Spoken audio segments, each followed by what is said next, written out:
I'm Anne. I would like to tell you about how lean thinking can be applied to information processes. The topic of this video is how to reduce waste from information processes. If we compare operational processes and information processes, we might think of comparing materials to services, but that doesn't work for the lean thinking now, in this case. Let's compare inventory levels, so material, to excess information.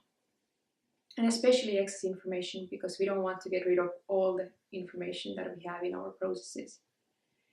So materials equals excess information. The information that we have in our information processes can be thought of as raw material. We search for it, we handle it, we store it. Sometimes we could even have two information, same thing, and we are not sure which one is the correct one.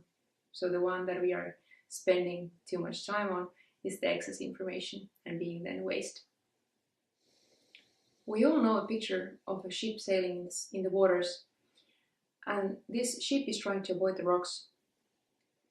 It might be fluctuations in customer demand or not knowing exactly how the production capacity is divided in days, or then maybe some quality problems. So we might need to keep up the inventory levels to avoid these rocks. Same type of picture can be drawn also from the information processes, where the inventory level is now the excess information. With excess information, we are able to cover our organization and the work from not knowing maybe what happened in the previous process steps or the next ones.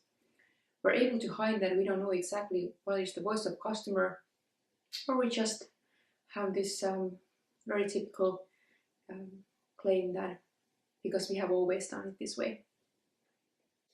To tell some practical examples of excess information, easy one is emails. As we know that having too many recipients in the email could create waste. So basically every time we have an extra recipient in email, it means that that person reading the email is making waste for the company. Other one could be the length of the emails.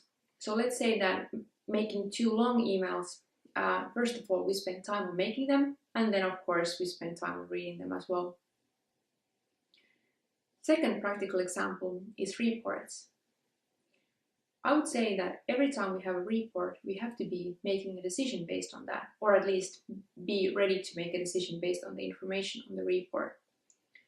In case no decision is made on or based on the report, or we don't use actually the report for anything, making it and maintaining is then waste. So having excess information in our processes. Third practical example from excess information is not knowing the customer voice. So we might include information in our processes, but just in case, because we don't know what the customer actually wants to have in the product or in the outcome of our processes. So let's say that we have labels on the products or on the packaging, and for different customers we have different kinds of labels. If we would know what the customer actually wants to have on the label or is needing on the label, we might be able to make the labels a little bit better by avoiding the excess information on them. So by removing waste from our information processes, this excess information, we're able to make our information processes better.